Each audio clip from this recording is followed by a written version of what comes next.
brought you by Independence। आज independence special खाना बनेगा घर पे, क्योंकि इसके है कण-कण में स्वाद, कण-कण में भारत। दुष्यंत चौटाला के बागी साथियों का किरण चौधरी को फुल सपोर्ट।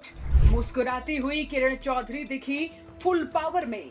जी हां, किरण चौधरी की राज्यसभा सीट के उपचुनाव के लिए नामांकन दाखिल करने के दौरान कुछ ऐसी ही तस्वीरें देखने को मिली जब किरण चौधरी विक्ट्री साइन बनाती नजर आई थी, स्माइल करती दिखी थी। और गजब तो तब हुआ जब सीएम नायब सैनी और बीजेपी विधायकों के साथ दुष्यंत चौटाला के बागी साथी भी नजर आए थे। जेजेपी के बागी जोगीराम सिहाग, अनूप धानक, रामनिवास सुरजाखेड़ा और रामकुमार गौतम ने किरण चौधरी को राज्यसभा चुनाव में अपना समर्थन दिया है। इनके अलावा निर्दलीय विधायक नयनपाल रावत और हलोपा के गोपाल कांडा भी किरण चौधरी के समर्थन में हैं। जेजेपी के साथ विधायक पार्टी से नाता तोड़ चुके हैं, तो अब दुष्यंत चौटाला, उनकी मां नैना चौटाला और जुलाना के विधायक अमरजीत ढांडा ही जेजेपी में बचे हुए हैं।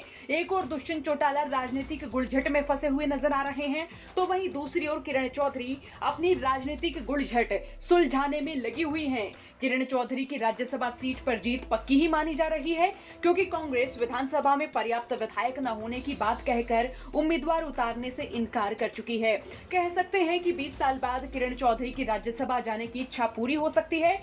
हुआ ये था कि जून 2004 में पूर्व मुख्यमंत्री ओम प्रकाश चौटाला के नेतृत्व में इनेलो की सरकार थी और तब सूबे में राज्यसभा सीटों के लिए हुए द्विवार्षिक चुनाव में किरण चौधरी को कांग्रेस ने अपना उम्मीदवार बनाया था। तो किरण चौधरी उस समय ओम प्रकाश चौटाला की राजनीतिक गुलझट में राज्यसभा जाने से रह गई थी। अब किरण चौधरी का राज्यसभा जाना तय माना जा रहा है, लेकिन दुष्यंत चौटाला के बागी साथियों ने यह बता दिया है कि जेजेपी की राजनीतिक गुलझट सुलझने वाली नहीं है। उन्हें इसके लिए संघर्ष करना पड़ेगा।